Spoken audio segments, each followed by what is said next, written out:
করেছিলেন, জাতির সঙ্গে ওয়াদা করেছিলেন কোরআন সুন্নাহ বিরোধী কোন আইন তিনি করবেন না। এরপরে জনগণ তাদেরকে ভোট দিলেন, মানে একদম বাক্স ভরে দিলেন, উঠিয়ে দিলেন। গোটা বাংলাদেশ ঝাঁপায় পড়ল নৌকার পক্ষে, নিরঙ্কুশ সংখ্যাগরিষ্ঠতা তিনি পেলেন।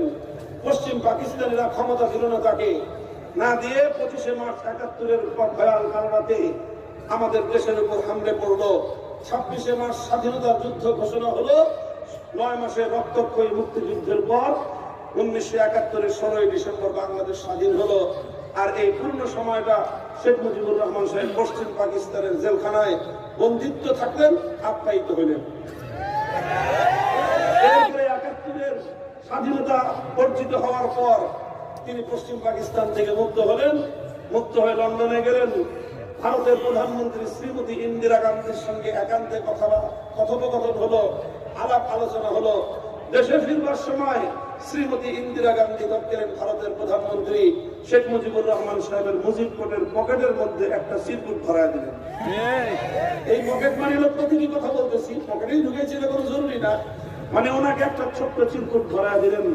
ওই চিরকুটের মধ্যে মূল কথা যেটা ছিল সেটা হলো এই, তোমার দেশের সংবিধান হবে ভারতের সংবিধান।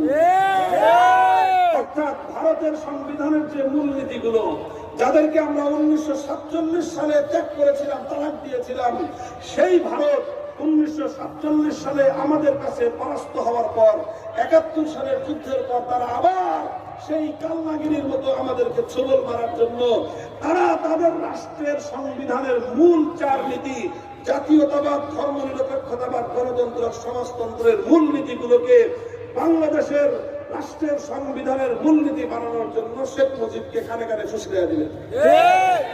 শ্রীমতী ইন্দিরা গান্ধীর কথায় শেখ মুজিবুর রহমান সাহেব দেশে ফিরে এসে 1970-এর যেই নির্বাচনের উপর ভিত্তি করে 71-এর স্বাধীনতা হলো, যেই নির্বাচনের উপর ভিত্তি করে 71-এর গণপরিষদ গঠিত, 71-এর সংসদ গঠিত হলো, যে নির্বাচনের ফলাফলের ভিত্তিতে বাংলাদেশ রাষ্ট্রের স্থায়িত্ব হলো, বাংলাদেশ রাষ্ট্র স্থাপিত হলো, তিনি সেই 70-এর জাতীয় নির্বাচনের সময় জাতির সঙ্গে কৃত ওয়াদা এবং অঙ্গীকার ভুলে গিয়ে সর্বপ্রথম তিনি সংবিধানের মধ্যে কুফরি, ধর্মনিরপেক্ষতার মতো একটি কুফরি মতবাদকে অন্তর্ভুক্ত করে জাতির সঙ্গে গাদ্দারি করলেন।